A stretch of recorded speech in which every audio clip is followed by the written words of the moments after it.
পিলারের পরিবর্তে নদীর তলদেশে বসবে প্রশস্ত টিউব। ভেতরে তৈরি হবে ভাসমান সড়ক, যা দিয়ে কয়েক কিলোমিটার পথ পাড়ি দেবে গাড়ি কিংবা অন্যান্য ভারী যানবাহন।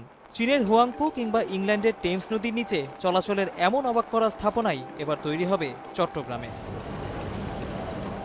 দেশের বাণিজ্য রাজধানীকে দুভাগ করেছে কর্ণফুলী। পশ্চিমে মূল শহর ও বন্দর, অন্যদিকে ছোট বড় শিল্পের ঠাঁই হয়েছে পূর্ব অংশে। ফলে পতেঙ্গা পটিয়া রুটে পাল্লা দিয়ে বেড়েছে গাড়ির চাপ। সমস্যা সমাধানে দুটি সেতু তৈরি হলেও আসেনি কাঙ্ক্ষিত সমাধান।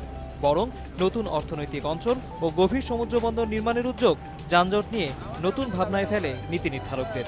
নদীর উপরে ওভারপাস করা মানে হলো ব্রিজ করা, সেটা আমরা করবো না, বরং নদীর নিচে দিয়ে আমরা চলে যাবো। হংকংয়ে যেমন যায়, আমরা 4 লাইন টানেল করবো বিদেশের মতো।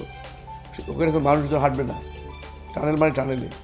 নদীর ৩৫ মিটার নিচে তৈরি হবে ৩.৫ কিলোমিটার টানেল। দুদিকে থাকবে আরও ৬ কিলোমিটার সংযোগ সড়ক। যানজট এড়িয়ে বিকল্প সড়কে যাওয়া যাবে কক্সবাজার পর্যন্ত। দীর্ঘমেয়াদে এই সুড়ঙ্গ পথ যুক্ত হবে এশিয়ান হাইওয়ের সাথেও। বিশ্লেষকরা বলছেন, পলি জমার প্রবণতা ও দুর্যোগ বিবেচনায় কর্ণফুলীতে টানেল নির্মাণের উদ্যোগ সময় উপযোগী।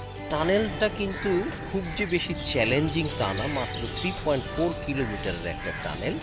এটা আমাদের কর্ণফুলীর নদীর তলদেশ দিক দিয়ে যদি হয়, এই যে বড় বড় জাহাজগুলি আসা যাওয়ার পথের যে একটা বাধার কারণ হতো, সেইটা এই জায়গায় প্রথমেই হবে না। ৮,৫০০ কোটি টাকা ব্যয়ে কর্ণফুলীর নিচে টানেল নির্মাণ শেষ হবে ২০২০ সালে।